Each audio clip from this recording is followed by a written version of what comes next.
Welcome to episode 11 of Looking Good in Lockdown. Today we are going to learn the fundamentals of a root touch-up.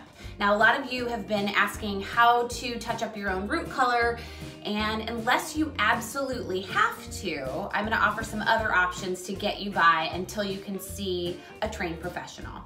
But for now, we're going to go with my model, who is in need of touching up his natural hair color. Now, I would say option one, if you have conference calls and things going on, just pick one of your favorite brands and just wear a hat. And no one will ever know that your roots are bad. Your second option for your video conference calls, since you're on lockdown and no one can see you anyway, is to zoom in and have the top of your head cropped so that no one can tell if you have roots. Other than that, Bumble makes a really good spray. It's a little wily, so make sure that you're not too close to a white wall because you might spatter it with your hair color. They also make a color stick that I actually love. It's like a crayon, and you can just use it to cover the gray if you can get it open. It's super easy. You just color right on your root and you can smudge it with your fingers. And there's some other powders and things that I'll get into.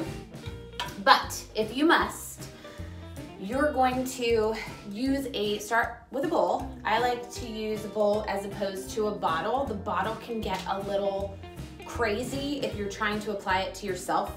It can be a little messy and you can't control the color as easily as you can if you use a bowl and brush. Make sure that your bowl is either plastic or glass. Do not use a metal bowl because it can cause problems depending on which chemicals. I don't know what brands you're going to be using, so just please use plastic or glass.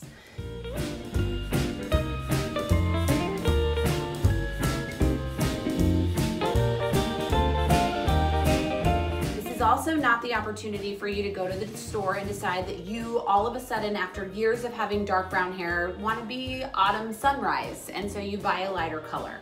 So the way hair color works, once your hair has been colored, the level or darkness that hair is cannot get lighter by putting a lighter color over it. You would have to use bleach or a lightener. Do not do that at home on your own.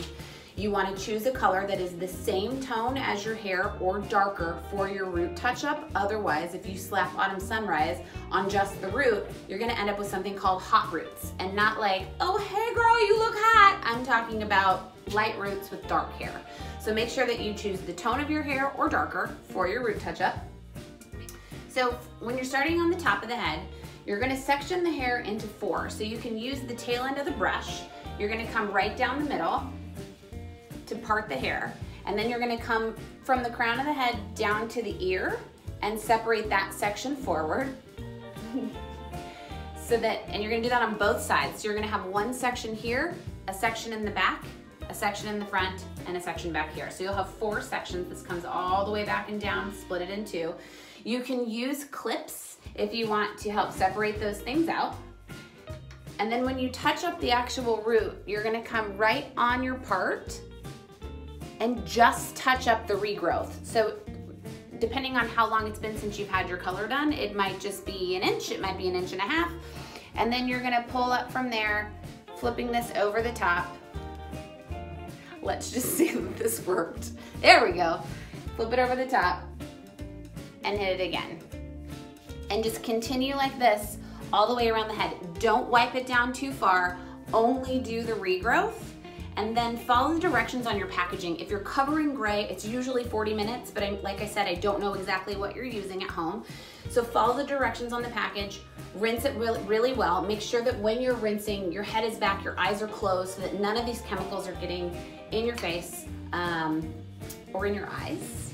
But those are the basic fundamentals. If you want to message me with any questions, I'm happy to help.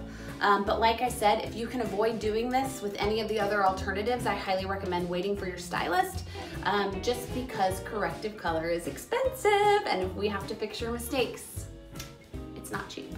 So tune in tomorrow, we'll have some more tips and tricks, and until then, have a wonderful day.